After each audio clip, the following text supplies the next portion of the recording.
എന്റെ റേഡിയോ 91.2 അൻവരികൾ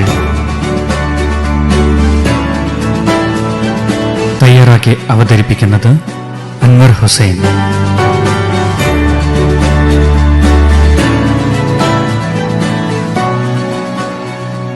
നമസ്കാരം. വായിച്ച പുസ്തകത്തെക്കുറിച്ചുള്ള വരികൾ അൻവരികൾ എന്ന പരിപാടിയിലേക്ക് എല്ലാ മാന്യ ശ്രോതാക്കൾക്കും അതീവ ഹൃദ്യമായ സ്വാഗതം. ഇത്തവണ അവതരിപ്പിക്കുന്നത് ഒരു യാത്രാ പുസ്തകമാണ്. പച്ച മണമുള്ള വഴികൾ. നന്ദിനി മേനോൻ എഴുതി കറണ്ട് ബുക്സ് പുറത്തിറക്കിയ പുസ്തകമാണ് പച്ച മണമുള്ള വഴികൾ. ഇതൊരു യാത്രാ പുസ്തകമാണ്. നന്ദിനി മേനോൻ നടത്തിയ യാത്രകളുടെ ഹൃദയഹാരിയായ കുറിപ്പുകളാണ് ഈ പുസ്തകം. പാലക്കാട് സ്വദേശിയായ നന്ദിനി മേനോൻ ഇപ്പോൾ വിശാഖപട്ടണത്താണ് താമസം. വിശാഖപട്ടണത്ത് നിന്നും പ്രസിദ്ധീകരിക്കുന്ന പ്രവാസ മലയാളി ത്രൈമാസികയുടെ ചീഫ് എഡിറ്ററാണ് അവർ. ധാരാളം അനുഭവക്കുറിപ്പുകളും യാത്രാക്കുറിപ്പുകളും ഒക്കെ ഫേസ്ബുക്കിൽ നിരന്തരം എഴുതി എല്ലാവർക്കും പരിചിതയായ എഴുത്തുകാരിയാണ് നന്ദിനി മേനോൻ. നന്ദിനി മേനോന്റെ ആദ്യ പുസ്തകമാണ് പച്ചമണമുള്ള വഴികൾ.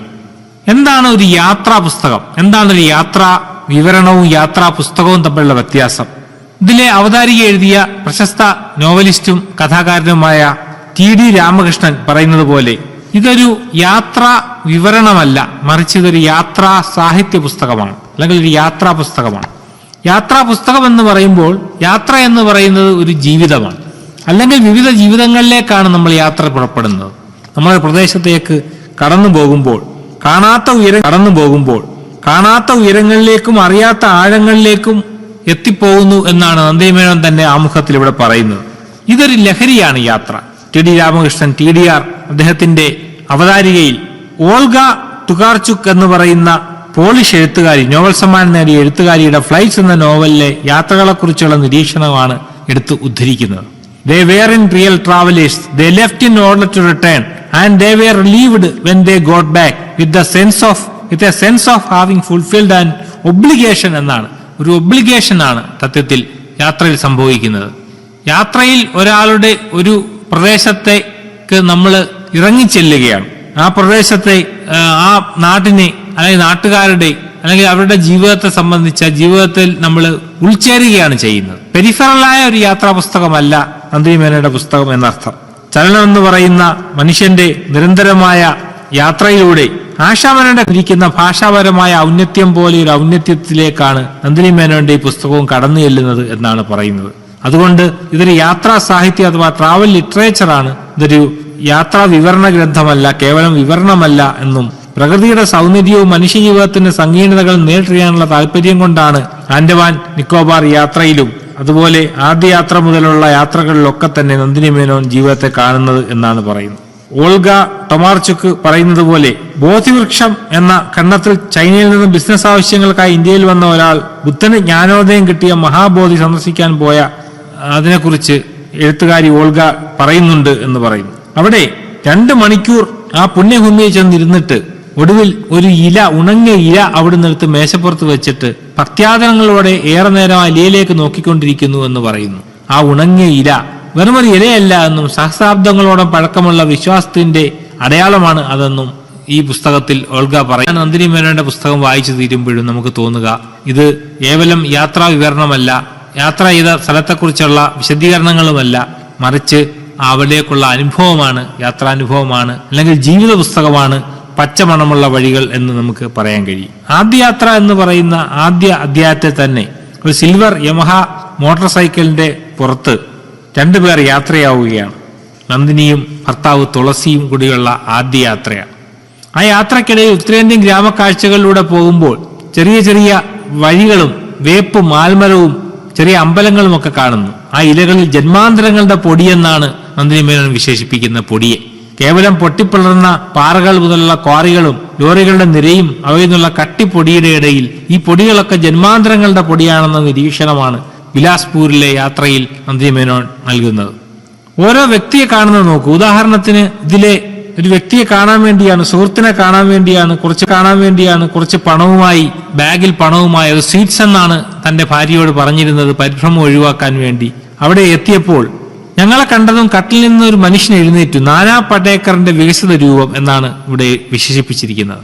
കാക്കി നിറം പോലെ തോന്നിച്ച അയഞ്ഞ നീളൻ കുപ്പായത്തിനുള്ളിൽ ഒരു വലിയ മനുഷ്യൻ ഉറക്ക ചിരിച്ചുകൊണ്ട് ഓടിവന്ന് അയാൾ തുളസിയെ കെട്ടിപ്പിടിക്കുകയാണ്. ആകാവുന്നത്ര വളഞ്ഞെന്നെ തൊഴുകയാണ് എന്നാണ് ഇവിടെ നന്ദിനി മേനോൻ വിശേഷിപ്പിക്കുന്നത് ആ വ്യക്തിയെ. ആ വ്യക്തിയുടെയും ജീവിതവും ഒക്കെ അവിടേക്ക് ശ്രദ്ധ കേന്ദ്രീകരിച്ചുകൊണ്ടാണ് ബിലാസ്പൂരിലേക്കുള്ള യാത്ര. ആ ബിലാസ്പൂരിലെ യാത്ര ഒരു കഷണം ശർക്കര പോലെ വായിൽ അലിഞ്ഞു കിടക്കുന്നു എന്നാണ് നന്ദിനി മേനോൻ ഈ പുസ്തകത്തിൽ വിശേഷിപ്പിക്കുന്നത്.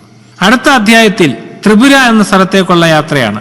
തുയിപ്ര, തൂ എന്ന് പറഞ്ഞാൽ ജലം, പ്ര എന്ന് പറഞ്ഞാൽ സുലഭമായ ജലം. തുയിപ്ര എന്നാൽ സുലഭമായ ജലം ലഭിക്കുന്ന ഇടം.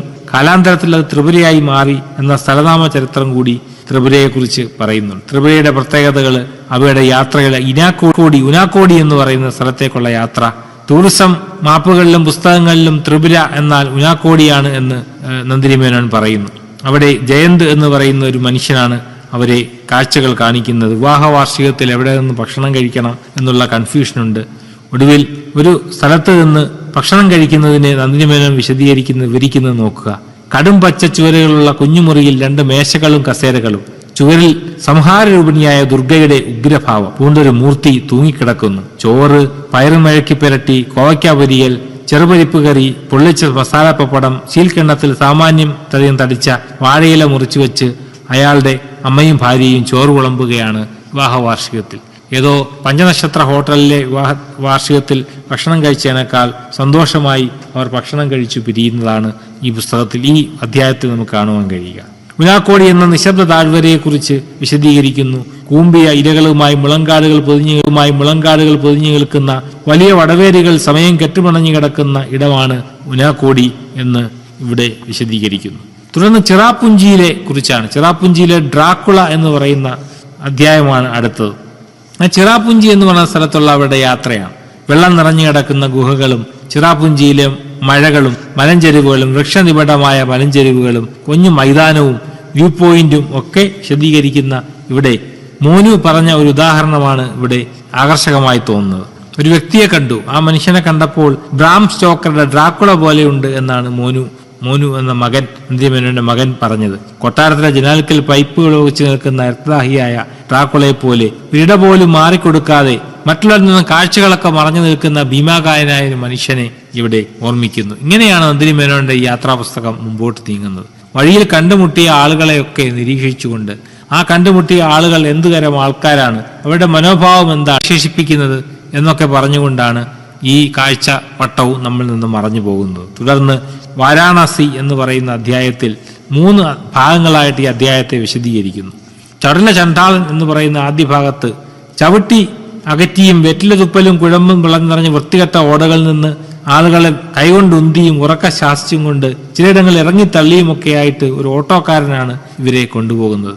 ആ ഓട്ടോയുടെ യാത്ര നമ്മൾ വായിക്കുമ്പോൾ നമ്മളും ആ ഓട്ടോറിക്ഷയുടെ ഭാഗമായോ എന്ന് തോന്നിക്കുന്ന വിധത്തിലുള്ള ഗംഗാരതിയുടെ കാഴ്ചയും ഒക്കെ വളരെ ഭംഗിയായി വിശദീകരിക്കുന്നു. തുടർന്നുള്ള ചില പേജുകളിൽ മനോഹരമായ ഉജ്ജയന്ത കൊട്ടാരവും അഗർത്തലയിലെ ഉജ്ജയന്ത കൊട്ടാരവും ത്രിപുരയിലെ പടിപ്പുര വീടുകളുടെയും ത്രിപുര സുഗന്ധി ക്ഷേത്രത്തിന്റെയും ഒക്കെ ഫോട്ടോകളും അവർ നിരത്തിയിട്ടുണ്ട് ഈ പുസ്തകത്തിൽ.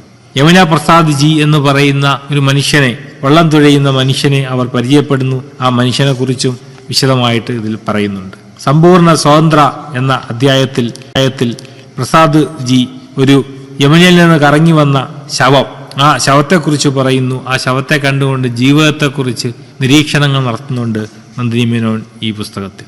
ഒരു തീരത്ത് വാദ്യഘോഷങ്ങളും നീണ്ടു വന്നു നിൽക്കുന്ന ഹനുമാൻജിയുടെ മന്ദിറിലെ വിശേഷാവസരങ്ങളുമായി വെളുത്ത ഗംഗയും കറുത്ത യമുനയും കാണാത്ത സരസ്വതിയും സംഗമിക്കുന്ന പുണ്യതോയയിൽ ആർക്കും അവകാശമില്ലാതെ സ്വതന്ത്ര ശരീരമായി ലവോറിസ് എന്ന് പറയുന്ന അൺക്ലൈംഡ് എന്ന് പറയുന്ന ആർക്കും അവകാശമില്ലാത്ത ഒരു ശവം കിടക്കുന്നതും ഒക്കെ വിശദീകരിക്കുന്നു. ഇതൊക്കെ വായിക്കുമ്പോൾ ഇതൊരു യാത്രാപുസ്തകമല്ല, ഇതൊരു ജീവിത പുസ്തകം തന്നെയാണെന്ന് നമുക്ക് ബോധ്യപ്പെടും. മൗനം പോലെ മന്ത്രം പോലെ എന്ന അടുത്ത അധ്യായത്തിൽ നേപ്പാൾഗഞ്ച് എയർപോർട്ടാണ്. എയർപോർട്ടിലെ കണ്ടപ്പോൾ എയർപോർട്ട് തന്നെയാണോ ഇത് എന്ന് ഒരു സംശയം തോന്നി. കാരണം കറ്റമഴിക്കാൻ ഉണ്ടാക്കിയിട്ട നല്ല അസൽ പാലക്കാടൻ കളപ്പുര മുറ്റം പോലെ ഇടമായിട്ടാണ്, പൊടിയണിഞ്ഞ ഇടമായിട്ടാണ് തോന്നിയത്.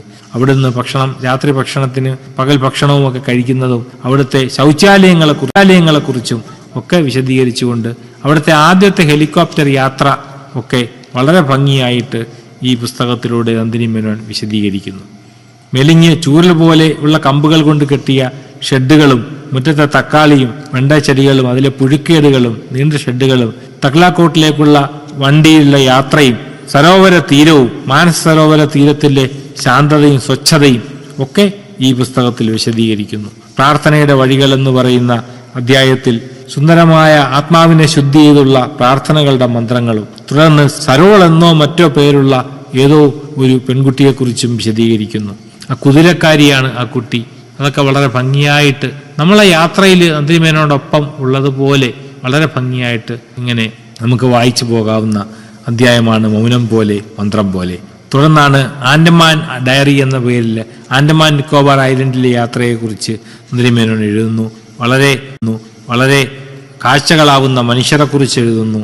തുടർന്നും കുറേ ചിത്രങ്ങൾ സഹിതം പച്ചമണമുള്ള വഴികളിൽ നമുക്ക് കാണുവാൻ കഴിയും. സരോവര തീരത്തെ പൗർണമി രാവും പോർട്ട് ബ്ലെയറും പാപിയുണ്ട റിസർവോയറും ദിനാപുങ്ക് ക്യാമ്പും ഒക്കെ നമുക്ക് ചിത്രങ്ങളിലൂടെ കാണാം.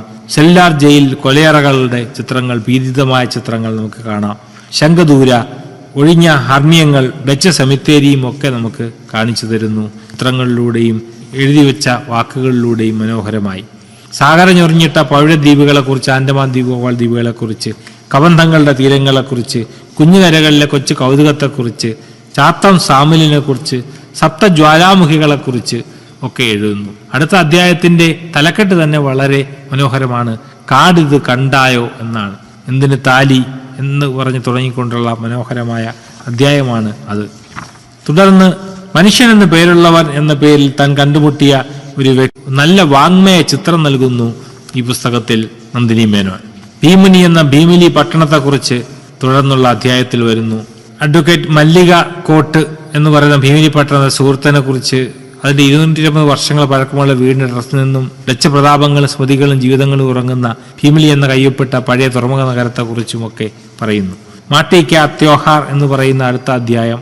തുടർന്ന് കേദാരത്തെക്കുറിച്ച്, പിന്നീട് കേരളത്തിലുള്ള ചില പ്രദേശങ്ങളെക്കുറിച്ച് ഓർമ്മ പുസ്തകം എന്ന് പറയുന്ന ഒരു അധ്യായത്തിലൂടെ പറയുന്നുണ്ട്.